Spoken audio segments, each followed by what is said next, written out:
अस्सलामु अलैकुम दोस्तों।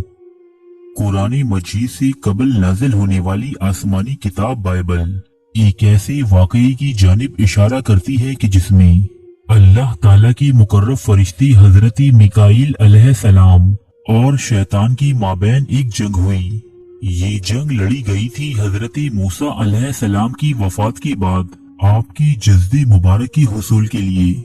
आखिर शैतान आपकी जज्दी मुबारक को हासिल करना क्यों चाहता था? अल्लाह ताला ने हजरती मूसा अलैहिस्सलाम की तदफीन बजाती खुद क्यों फरमाई? आपकी कब्री मुबारक को हमेशा हमेशा के लिए खल्की खुदा से पोशीदा क्यों रखा गया? और वो कौन सी वाहिद शख्सियत है जिन्हें हजरती मूसा अलैहिस्सलाम की जाए तदफीन के बारे में इल्म है? इन तमाम सवालात की जवाबात आप जान सकेंगी हमारी आज की इस वीडियो में।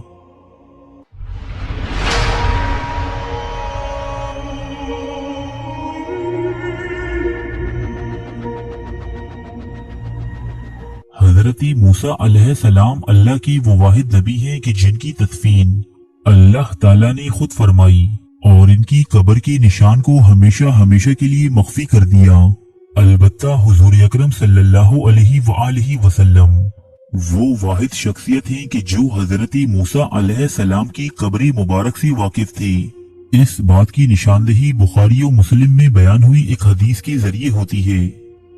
हजरती अबू हुरैरा रज़ी अल्लाह ताला अन्हो फरमाते हैं कि मौत की फरिश्ते को हजरती मूसा अलैहिस्सलाम की तरफ इंसानी सूरत में भेजा गया। जब वो फरिश्ता आया तो मूसा अलैहिस्सलाम ने इसे थप्पड़ मारकर इसकी आंख फोड़ दी।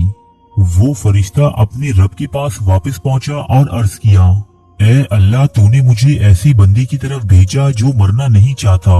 अल्लाह ताला ने इसकी आंख दुरुस्त फरमा दी और फरमाया, इनके पास दोबारा जा और इन्हें कह कि अपना हाथ किसी बैल की पुश्त पर रखें।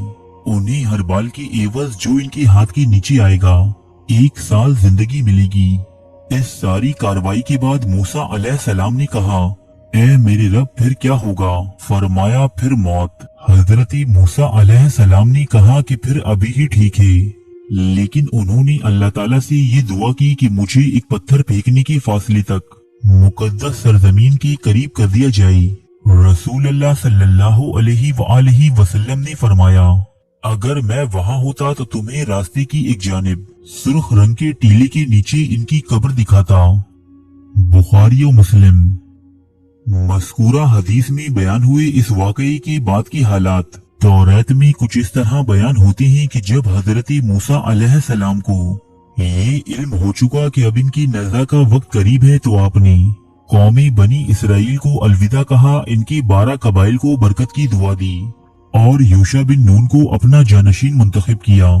इसके बाद हजरती मूसा अलैहिस्सलाम नेबो नामी पहाड़ पर तशरीफ ले गई।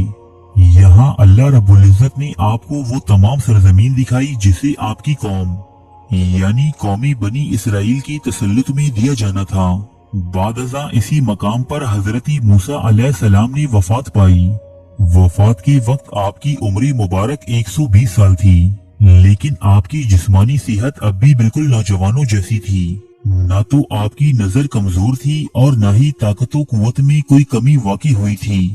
हजरती मूसा अलैहिस्सलाम के गोशाए तन्हाई में इंतकाल किए जाने की वजह ये थी कि आप अपनी कौम के मिजाज से बखूबी वाकिफ थे। आपको ये इल्म था कि आपकी वफात के बाद कौमी बनी इसराइल ने आपके मकबरी को सजदी गाह में तब्दील करके यहाँ शिर्क को राइज कर देना था, और इसीलिए अल्लाह ताला ने हजरती मूसा अलैहिस्सलाम की कब्री मुबारक के मुतालिक उस दौर के किसी भी इंसान को इल्म न होने दिया। हजरती मूसा अलैहिस्सलाम अल्लाह की वो वाहिद नबी हैं कि जिनकी तदफीन अल्लाह पाक ने खुद फरमाई। ताहम बाइबल के मुताबिक शैतान हजरती मूसा अलैहिस्सलाम की नज़ा के वक्त वहाँ मौजूद था। इसने जिसारत की कि ये हजरती मूसा अलैहिस्सलाम की जज्दी मुबारक को हासिल करके इसे कौमी बनी इसराइल की हवाले कर दे और इसके जरिए पूरी की पूरी कौम को शिर्क की राह पर गामजन कर दे। तब अल्लाह ताला ने अपनी एक मुकर्रब फरिश्ती हजरती मिकाईल अलैहिस्सलाम को शैतान की सरकूबी के लिए रवाना किया। बाइबल के मुताबिक हजरती मिकाईल अलैहिस्सलाम और शैतान के दरमियान एक जंग हुई, जिसमें शैतान को शिकस्त हुई और उसे नाकाम व नामुराद वापस लौटना पड़ा। جس کی بات اللہ تعالیٰ نے خود حضرت موسیٰ علیہ السلام کی تدفین فرمائی، اور حضور اکرم صلی اللہ علیہ وآلہ وسلم کی اس دنیا میں آنے تک کوئی شخص یہ بات نہیں جانتا تھا کہ حضرت موسیٰ علیہ السلام کی قبر مبارک کہاں موجود ہے۔